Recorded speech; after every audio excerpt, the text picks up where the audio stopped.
Welcome to Basketball Heads Live. This week on Basketball Heads Live, we are still celebrating the women. Tonight, we have a North Babylon great. That's right, we heading out to Long Island, where this basketball head was all county and helped North Babylon win the county championship, playing alongside her McDonald's All-American teammate and Miss Basketball, Bria Harley. No longer looking to be in the shadows of greatness, this basketball head became an instant hit at Felician College. At Felician, she became the school's all-time leading rebounder and steals. Third in scoring with 1,386 points and only the fourth female to earn all-conference honors in school's history, and she did it 3 times. Nowadays, you can catch her as a referee at your favorite basketball game. That's right, this basketball head picked up the whistle, and after 2 years, she's working her way to be one of the best. Without further ado, help me welcome to the show North Babylon and Felician College great and New York State referee, Katrina Plummer. Y'all ready?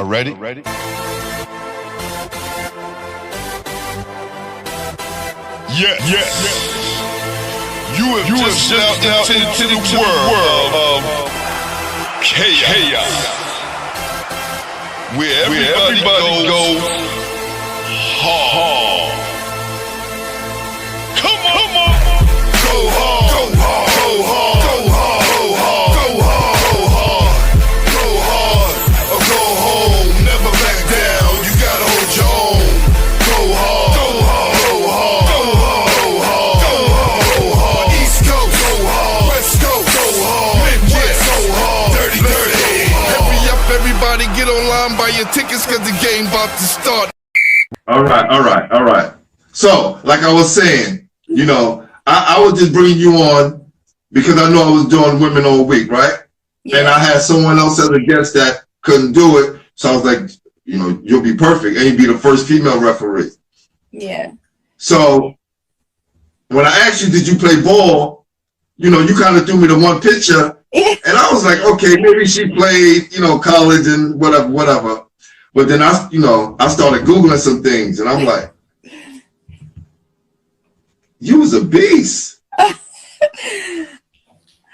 was okay. And then I seen the video. I'm like, yo, nah, hold on. I waited to drop it today. I had it for a minute. Wow. Yeah, so salute. Yeah, Thank yes. you. Let me tell you something. I love to see that. I love to find out things about people that I probably didn't think. Yeah. So that makes it all the better. So, first question. Who introduced you to the game? My dad introduced me into the game. He, growing up, my dad didn't play basketball. It's so funny. My mom actually played basketball. But my dad was more so like, he had all girls and I was kind of like the son he never had. So he tried to introduce me into all sports and everything. But basketball, he introduced me into that. And he was the one that sat there and took me to the training and he signed me up for like my first team to ever play. So my dad was the one who introduced me into it. Wow. And you're the third female who dad introduced into the game, and you're buffering again. Oh man. Let me see if I don't know what you're talking. Yeah. All good? Yeah.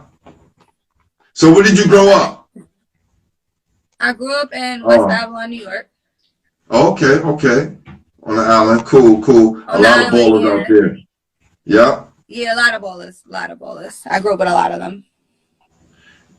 Now, I want to ask my audience that's watching, is she buffering or is it just me on my side? There you go. Now you're not. You're good now. And you come back and you start buffering again. I don't know. What are you doing I think I'm by the water, so like that's definitely a product. I have there's no good service over there. You have no control of that. All right, cool. Yeah. All right, so we're gonna keep rocking out. So what made you fall in love with the game? I don't know. I honestly, grew up playing sports, and it kept me occupied. It kept me out of trouble, kept me away from drama, and I enjoyed playing sports. I think I like the atmosphere of playing, and just the excitement of, you know, the crowd and everything just made me want to play more. And I think that's what it was. Like, I don't think you ever have parents who sit there and just push it on their kids. My dad really wasn't like that. My parents weren't like that. So I think I just fell in love with just being in the atmosphere of playing basketball and just the crowd and everything. Cool. Now, do you remember the first team you was on? Yes, I do. The first team I ever played for was NBAC. It was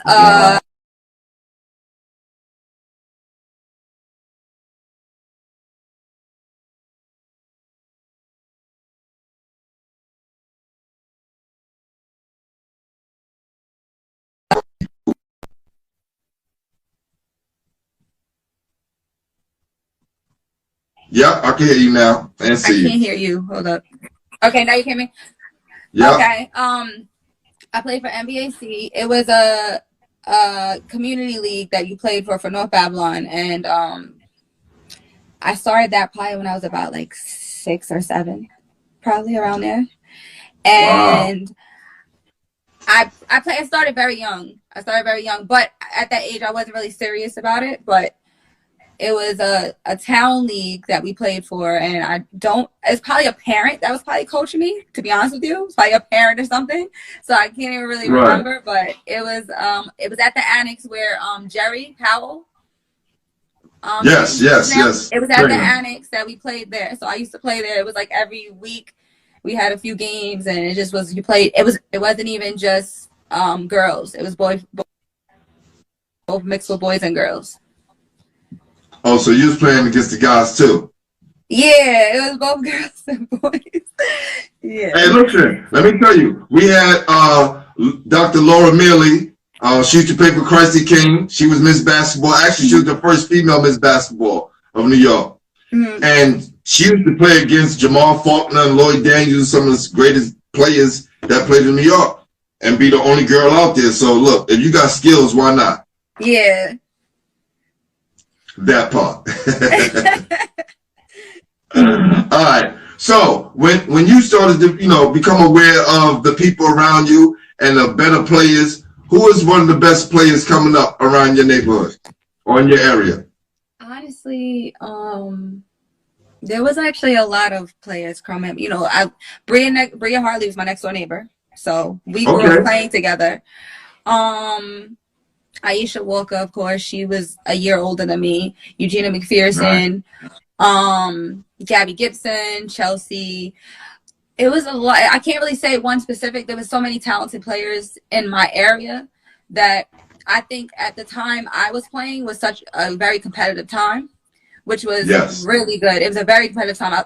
We had a lot of D2, D1 players coming out of my class and the class before mine. You know, I played with Chanel Chisholm. There was a lot of players that I can't really just pinpoint one player that I could say, okay, this was a top player in my neighborhood. And I can't really say that. It was so many talented players at that time. And, you know, when that wave started to shift, it was more girls from New York State going to better colleges than the guys.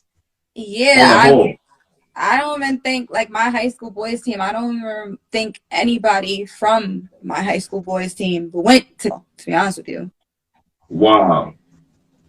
I don't think so. And if they did, it was like a school, like they probably went to community school or something. Not saying that's bad, but right. There weren't like no top players that came out, you know, going on scholarships or anything like that.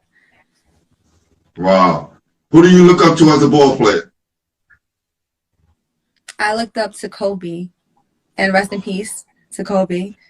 Yes, I wore his number in college. If you saw my pictures, I wore his number in college. I wore that number in high school. He was my favorite player growing up. It doesn't take me too long to see a killer. I know a killer when I see one. Let me tell you, just some of the way you're attacking the hole and going to the paint. Seriously, like, I was very impressed. Thank you. And I know it's just clips. But knowing where you came from and that great program in North Babylon, then going to Felician, and you played with some great players. So and all the players that you named. So I know going there, you were just like in kill mode. Yeah. So, and I know it was a slope, it was a progression, but you was an instant hit as soon as you got there. So, yeah, 24 for a reason. I know. yeah. Did you play AAU? Yes, I did. I played for New York City Exodus. I actually before that I started off with Silver Bullets with Leon Martin. Okay. From Copeg. Yeah. I started with that, and then I probably played a year there, and then I went to New York City Exodus because that was when Apache was running it. And rest in peace to him. I got more exposure playing for the city team because we played at the Rose Classics, and I played in all the city tournaments and everything, and I got a little bit more exposure playing on that city team, and then we traveled a lot more to different states. So I played on that team for 2 years. Nice. I went to go see them play Exodus a couple of weeks ago up at Harlem. They played against the Atlanta team out in Georgia. Ariel Jackson plays on that team. Yes. I interviewed her and her mom, so I went up there to support them. She's very talented. Yes. I'm telling you, these girls definitely got game. So, high school was cool. I'm sure since you guys won the county championship. Yeah. Did you accomplish everything you wanted to do in high school? Honestly, I feel like I didn't. And the reason why I didn't develop into the player I was supposed to be until I got to college. I feel like I didn't hit my peak in high school like I should have, because at that time I didn't have the confidence I did until I got to college. So I think there was more I could have done in high school, but I believe things happen for reasons, because when I got to college, I hit my peak and I got my confidence, but there's things I could have did differently in high school. Like I could have trained more. Like when I got to college, I was training constantly all the time, even outside of, training with the coaches and training with the trainer in college. I trained on my own. Like I put my own time in, my spare time in, which I think I should have did that in high school. And I think I would have excelled a little bit more, but I chose not to. But, things happen for a reason. I still had a great career anyway. Let me tell you, I don't care what level you on. The numbers that you put up in college, trust me, I would have been very happy with those numbers, Thank you. So, Thank you. Listen, great job. How was it playing with Bria? It was great. She was a great, not only she was just a great scorer, she was a playmaker. So she made plays for herself and for you. So it was great playing with her. Also, the times like I'm in awe playing with her. Like when she made plays, I'm like, wow, can you believe that? But it was a great experience, and I'm actually grateful for that experience because she made me a better player by playing with her talent. Yeah, salute to Bria. Yes. Another killer, definitely. Yeah, I see her now and then, all the time. All right, cool. We definitely got to get on. Listen, I try my best. I'm making a point to get out to Long Island because it's all part of New York, right? Yes. Don't want to leave nobody out there out. So definitely want to get back to her. Who was you guys' toughest competition? Our toughest competition was Copeg. I think with Aisha Walker, Gabby, and all them, they were always that was the biggest game, our biggest everything. Every year I played, they were always because honestly, in North Babylon, we blew out everybody.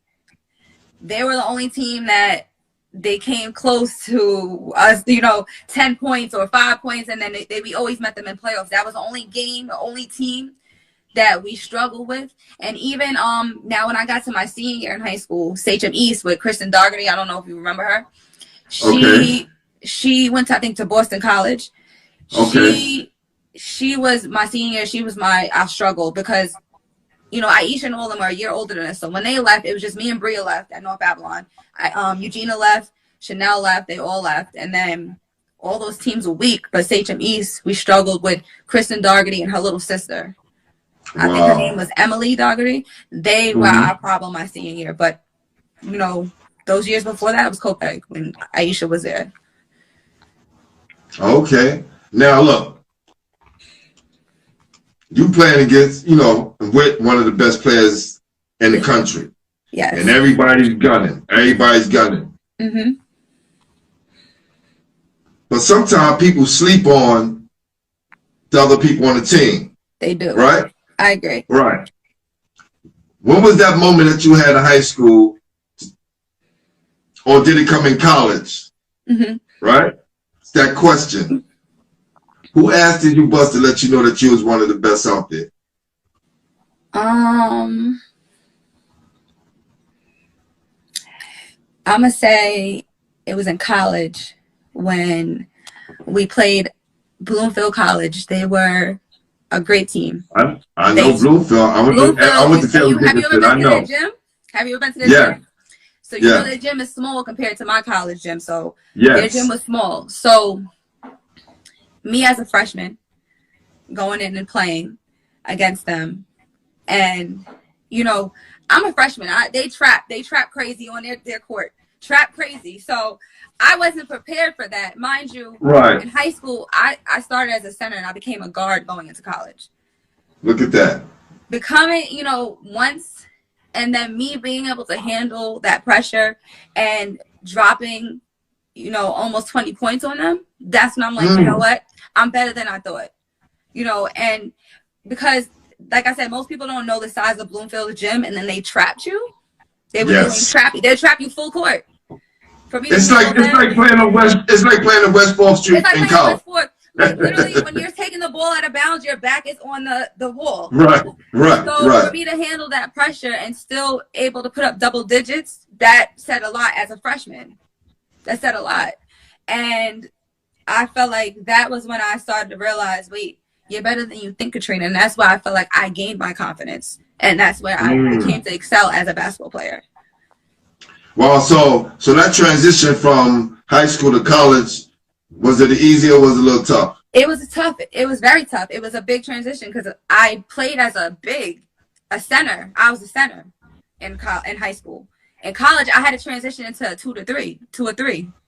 But you dropped 20. You dropped 20. That don't usually happen. You being a big and then going to college and being forced to play the guards, a lot more pressure there. It was, and you got to understand, in college, the guards were probably either my size or smaller, but then, mind you, I couldn't handle the ball. So this is why I say, like, in college, I had to put in extra time to get that handle. So there's days, like, after games, I would sit in the gym and just put up shots, work on my handle. Now, in the summer, you get that break. I didn't take a break. I was putting that work, and I was going to the park with the boys.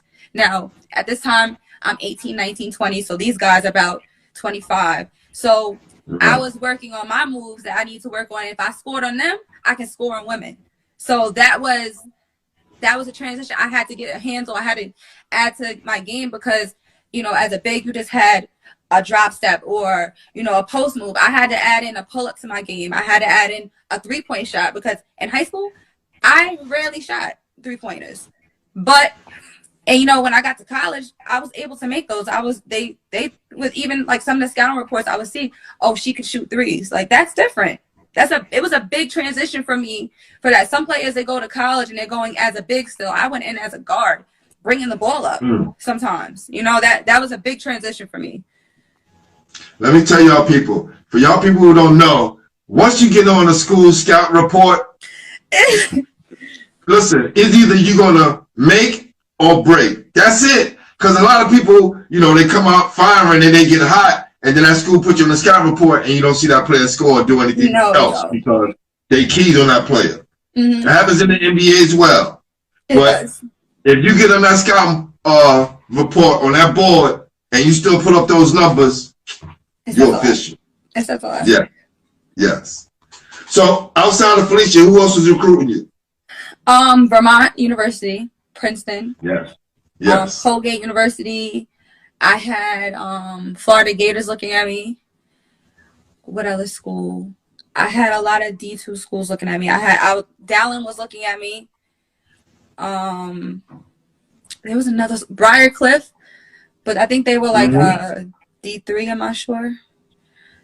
But my top ones, I wanted to go to Vermont. Oh, Southern New Hampshire University. That's actually where I got my master's from. So funny. Oh, okay. Southern New Hampshire University. It was between them and Felician that I was going to decide to go to, and I decided to go to Felician because it was a better fit for me, and I think I made the right decision also.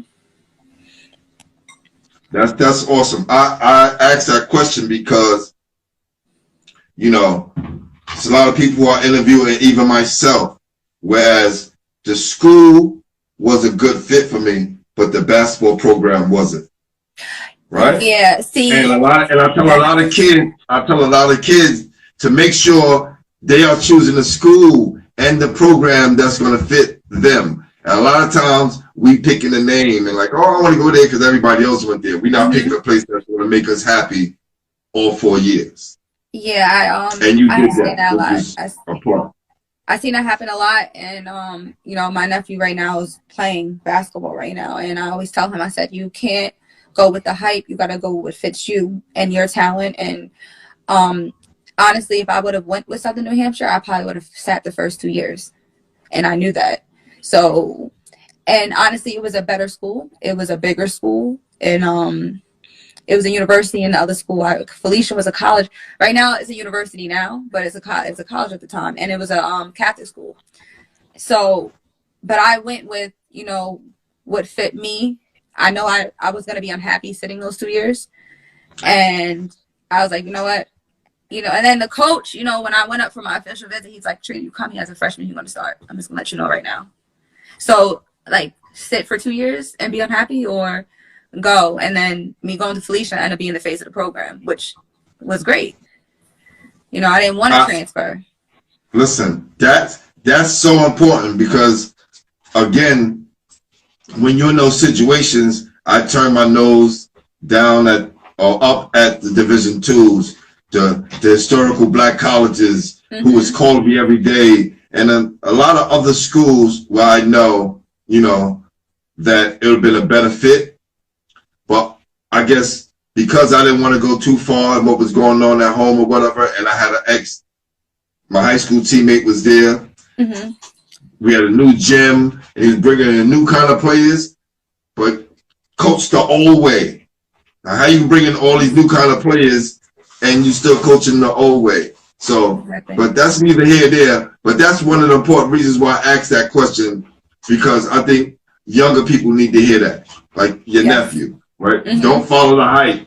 Don't follow the place where the name is the name. Yeah. Because not too many people gonna have careers like Katrina Plummer. Thank you. Yeah, I agree. I agree. That's good. Yeah.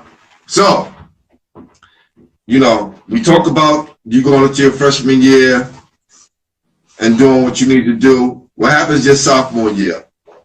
My sophomore year. Now, this is the year where, you know, when I came in as a freshman, we had a leading scorer already, and that was her last year. She was a senior. So after she left my sophomore year, they put it on my back. Well, it was me and this other girl.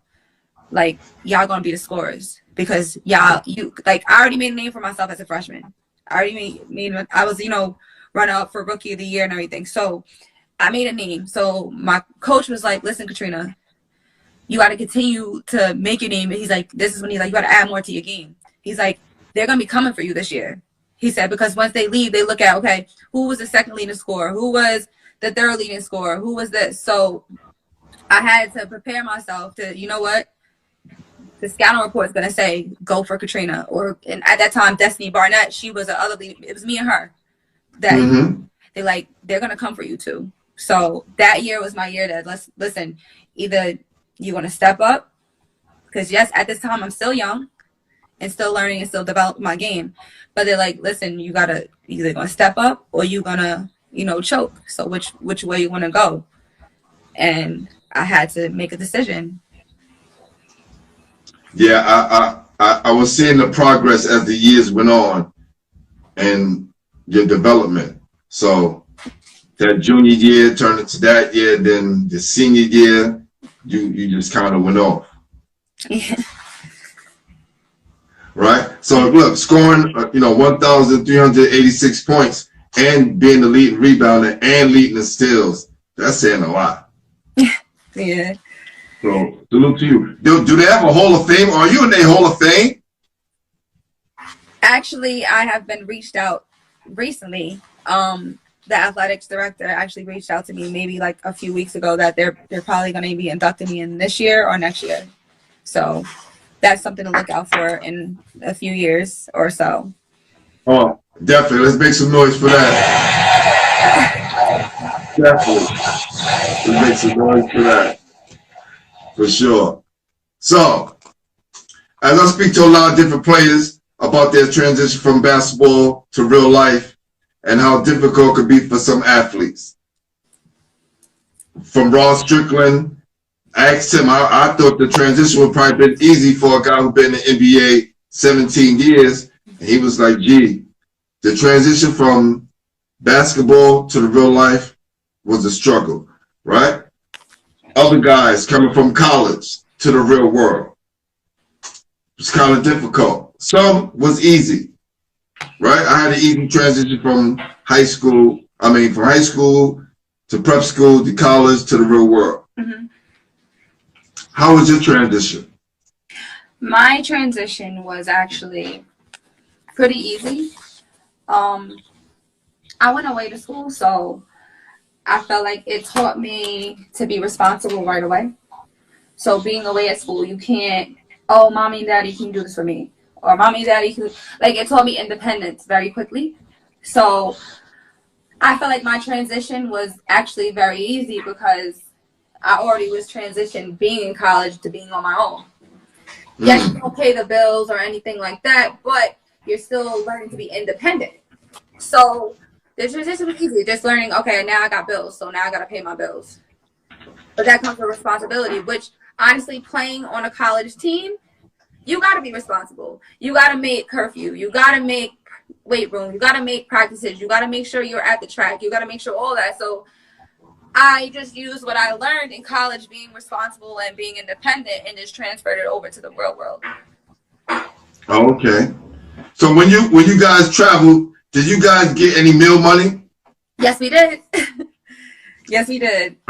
Okay, cool. So this is the James Majors question. James Majors with the Bishop Loughlin, great. He went to Seton Hall, superstar overseas. He said when he played at Seton Hall, they got $5 a day in the Big East. Wow. How much did you guys get at Felicia? Okay, if I can remember, it was at least $15, $15 to $20 a day. Let's make the noise for that. Listen, definitely more than $5. I'm telling you, the numbers I was hearing from some guys who went to big schools. I'm like, that's a big school that makes a lot of money. They make a lot of money. Who was pocketing that money? That school. Right. That school was pocketing that money. There you go. I knew somebody was.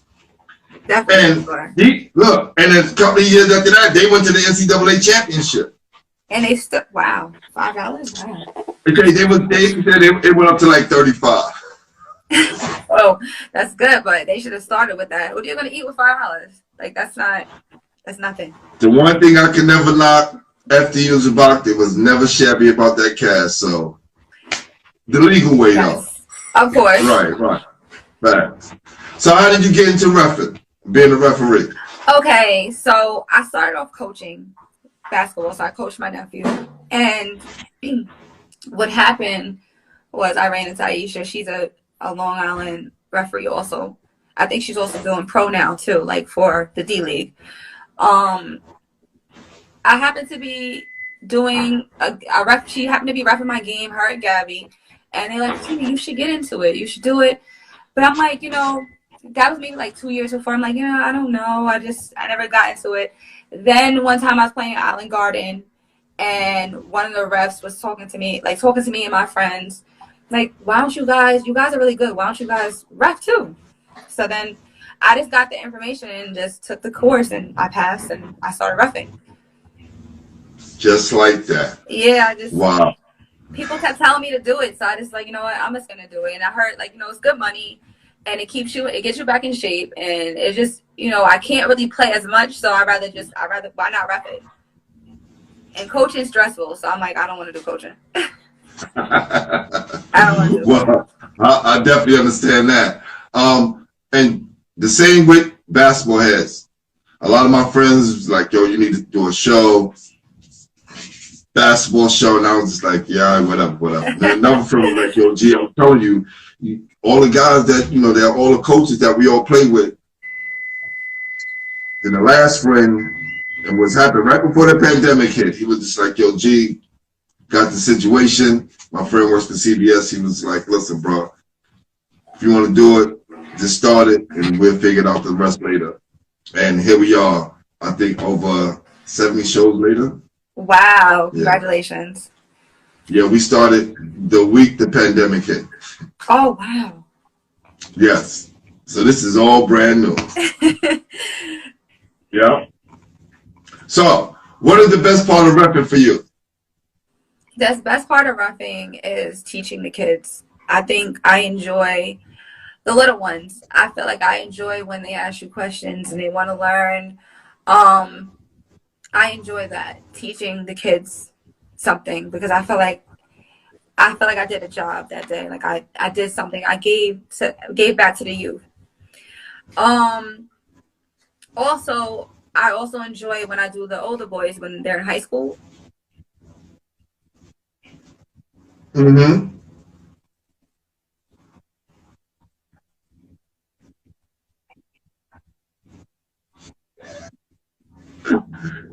This is why I can't ref. I'll be watching too much and talking too much. Right.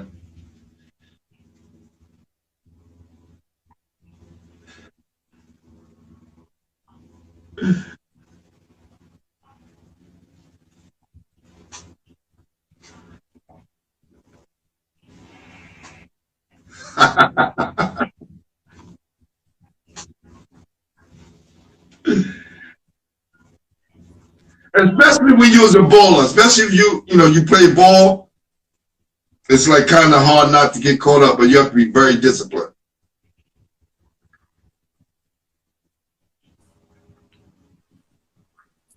Can you hear me? Yeah, you're okay, good I now. think I saw it paused for a second. Yeah. My connection was bad. So that's the discipline part is definitely hard for me. That's why I never could Very be a ref. hard. And you said you coach at all different levels? Yes. I can ref 30-year-olds, and I can ref 6-7-year-olds. All age groups. It doesn't matter. Well, this is going for like outside leagues. For school leagues, I do middle school. For school leagues, I didn't move up to JV or varsity yet. But I think because I haven't put the time in yet to really do school games, because you have to put the time in and then you can move up as you do more games. And I did more outside games than school games. Okay. What are you looking to do more? I am looking to get, to go further with it, because a lot of people always tell me you're very good, you should do it. I just haven't put the time in to do it yet. I can see myself maybe in a few months, maybe I can see where things are going, especially with COVID. But I thought about it. I just haven't put the time in yet, like doing the camps and everything. I haven't done that. Okay. Well, let me know. I know you know some people already. I know some people, so whatever, whenever you're ready. So what are some of the pros and cons of reffing girls compared to boys? Okay, girls, the pros with girls is that you don't really hear much mouth from them. They're willing to learn. Like, girls will come and ask you, like, ref, what did I do wrong? Or, can you explain to me what that play was about and everything? So that's the pros with girls. Some boys like that. With the boys, they think they know everything. Whether you're a good ref or not, you're gonna have an issue. And I feel like the boys cry more than the girls, unfortunately. Yes. You do have some girls that are like, oh my God. Talk that talk. But That's the right. boys, honestly, I never really realized it until I actually started reffing. The boys cry more than the girls. And Yes. as a reffing with vets, they always told me you need to call the boys' games tighter than the girls' games because of that. My thing with guys, which is my issue, is once I walk in the gym, they feel like as a woman ref, you don't know what you're doing. That's the biggest challenge as a woman ref. Even when I'm reffing girls, if it's a male coach, he'll look at me like, you're not supposed to be there. I actually had a situation where I walked in and I sat down. I had my ref shirt on. The coaches both saw me. I was about to ref 16-year-old boys. And the coaches didn't speak to me, nothing, didn't say hi, hello, ref, how you doing? Nothing, sat there. Then as my partner come in, it's a male, he goes, oh, how you doing, ref? What you doing? All that. And then during the game, I heard the ref, it was a call that I made.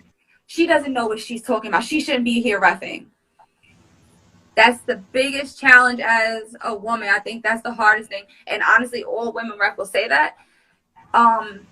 We come in the gym with a disadvantage automatically. We have a disadvantage walking into the gym because they feel like we don't know what we're doing. We shouldn't be refs. That's more of a male job. So that's the biggest disadvantage as women being a ref. And it sucks because we have a lot of good women refs out there. And there's sometimes I'm better than my partner. And I still get yelled at for stuff because they think she doesn't know what she's doing at all. So I struggle with that, and I think that was the hardest thing for me to deal with as a ref. But, you just get over it. You're like, whatever. Like, at the end of the day, my call's not going to change.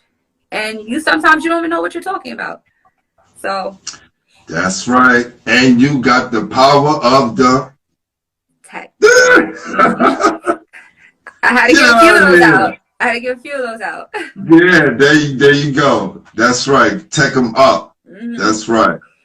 So, can you give some advice to any young people out there who might give up on their dreams because they're not highly recruited and they want to ride the wave of other people? I don't think. Because I've seen this happen plenty of times. It does. I don't think they should give up because I was one of those people who, I was recruited, but not highly as, Bria Hartley or Eugenia McPherson or Aisha. Like, I feel like my story is, proof right there. I could have gave up and just say, because I played other sports. So I could have gave up and say, I'm going to go to college for this or something else. Because I wasn't recruited like that. I was recruited by D2s. Because I know a lot of kids are like, if I'm not getting recruited by D1, I don't want to play. And I feel like that is the worst attitude to ever have playing sports. Because D2 players can go overseas. D2 players can go to the WNBA, the NBA. So there's a D3 player right now. Even D3 with Miami. It doesn't matter. I feel like don't give up on your dreams. Don't, because you can excel in college. You doing that, you might excel and then say, you know what, I'm gonna transfer after 2 years and then go to that D1. You know what I'm trying to say? So I feel like don't ever give up on your dreams. Don't ever let anybody on the outside tell you you're not good enough either. And don't let anybody on the outside make that decision for you either. So don't let the hype get to you. I always tell kids all the time, don't let the hype get to you. Because this person is because there's a lot of kids who went D1 with the hype and did not play at all. So, and did not excel. Yeah. That happens too. So just because you're not getting recruited by Kentucky or Duke doesn't mean you're not good enough. So I feel like, don't go with the hype. Go what you know. Go what you believe in. If that's your dream, then go for it. You can't. Yeah, it's a lot. You can't. It's a lot of opinions to God. Yeah. You can't. You won't know until you won't know you're gonna fail until you try. Thanks. So that's the biggest thing. Take that risk. Yeah, there's a lot of guys who play on North Carolina and Kentucky and Duke. You name them, and they're doing exactly what I'm doing right now, sitting down. and wherever they came from, they was all world. And everybody was saying, son, you going to the league, or girl, you going to the WNBA, you going to be first round. And you sitting there like, and got deep, and then you start seeing the DMP, right? We call it David Nathan Phillips, right? It can be anything, right? So I tell people, don't believe the hype. Go where you know you're going to be loved, right? And people going to appreciate you, and then everything will work out. Because I guarantee a lot of people would rather have your numbers than be all world and go to a place and not do what they're supposed to. Yeah. So. Right. So what's your perception of the state of Long Island basketball right now? I feel like it can be, I feel like Long Island doesn't get enough exposure. I know when I was growing up, I had to go to the city to get exposure. The only way you're going to get exposure on Long Island if your high school is a top high school being recruited. And on top of that, they don't even come and watch you until playoffs. So I feel like, for high schools and colleges, they need to do a better job at recruiting for Long Island because we don't get enough exposure. We don't. I don't really see recruiters coming to a regular game at all. Like, I don't see that.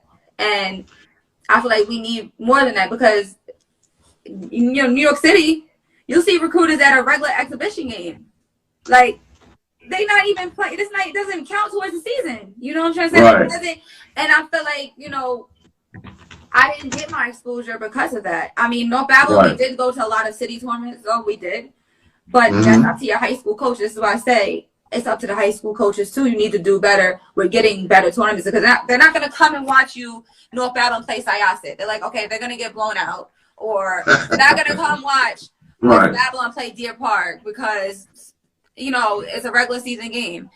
And even my playoff games, they knew we were going to blow people out until we started playing Kopek. So when we played Kopek, they're like, all right, we're going to have some recruiters out there. But what about the kids who are on West Babylon? What about the kids who are on Deer Park who didn't make playoffs? Or the kids that are in Lindenhurst that are actually talented? So I feel like Long Island needs to get better exposure. But I also feel like what's bad now for Long Island, too, is that a lot of the kids are going to Catholic schools. They're not staying at the high school. I mean, it's good. Whatever floats your boat and whatever you want to go with. But Long Island basketball, I think, for towns, not the Catholic schools, for town teams like West Babylon or Lindenhurst or Deer Park, Kopek, it's not the same as it used to be. I feel like the talent is a lot of the talented players are leaving. They're leaving. And it sucks because, the competition's not as good no more. Like, I have went to a few games, and a lot of the kids are going to Christ the King, or they're going to Lou High, or they're going to St. Anthony's or St. John the Baptist. And it sucks because, these games are not as high level as they used to be when I was in high school. A lot of the kids weren't going to these schools like that. A lot of kids were staying at their high school and just playing. So it's just different from when I was growing up. And I wish they're following the hype and the sneaker deals. Yeah, right. If I get a pair of sneakers, I get a nice bag and some slippers. Yep. If I can walk around and come to the court with slippers on, and the last minute I'll put my sneakers on because I'll be ready to play.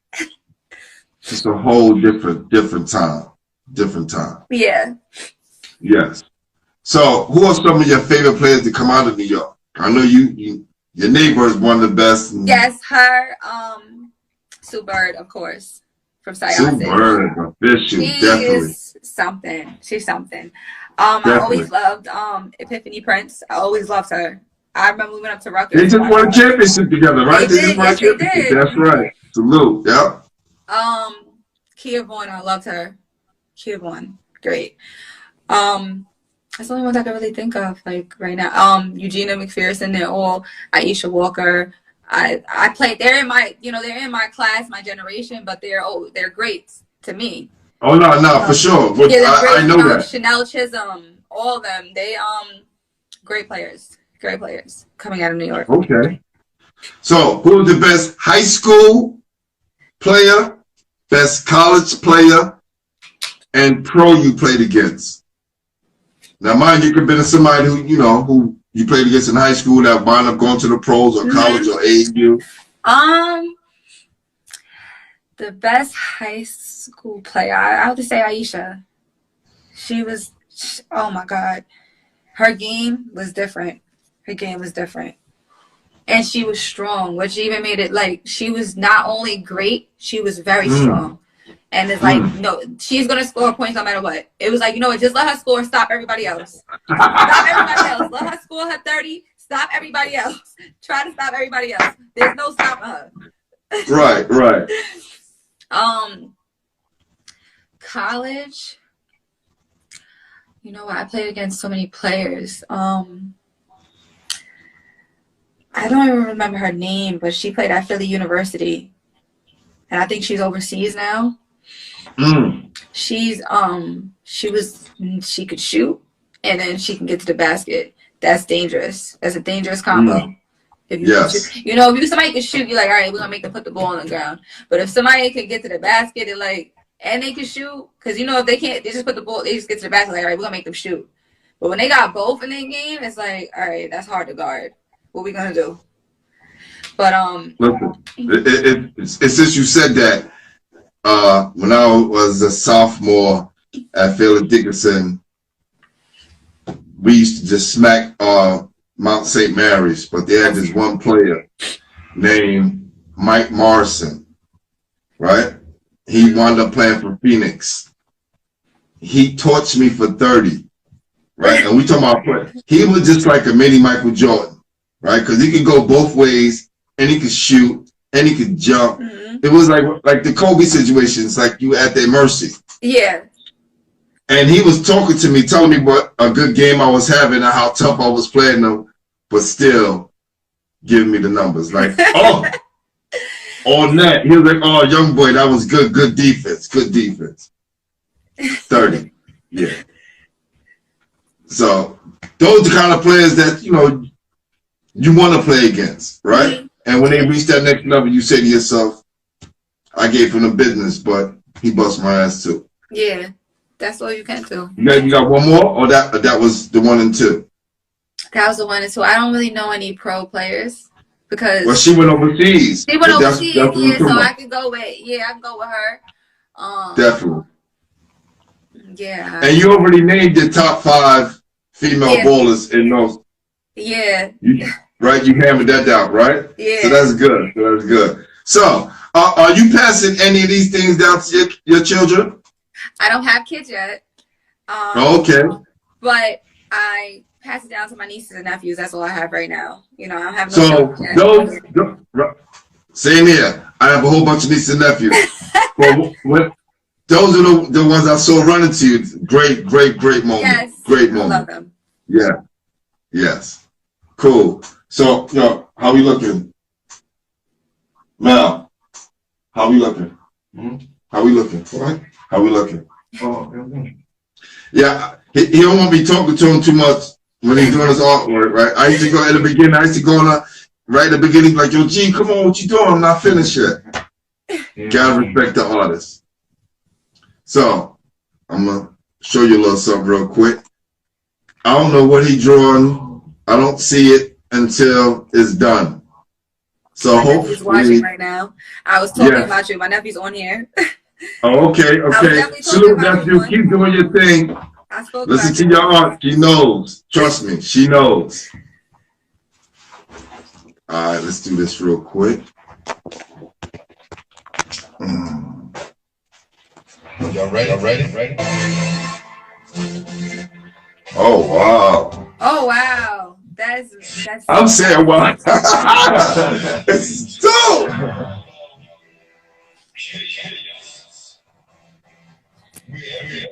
Wow, that looks great.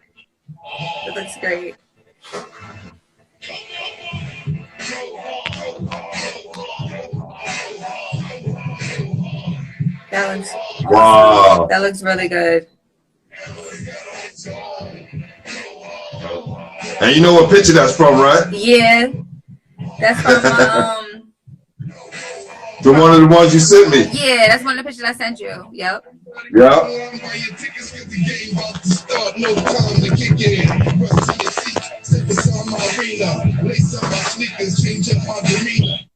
Well, listen, I'm glad we was able to, get this conversation on. And the fact that I learned so much more about you is incredible. Thank you for the opportunity, and thank you for giving me your time. Yes, yes. Listen, anytime you got some good news, when you move up to high school, we could talk about that as well. When you ever make it to college, I would like to know about all of that, all right? Of course. Thank you again. I appreciate you. Thank you. All Have a right. good night. Salute.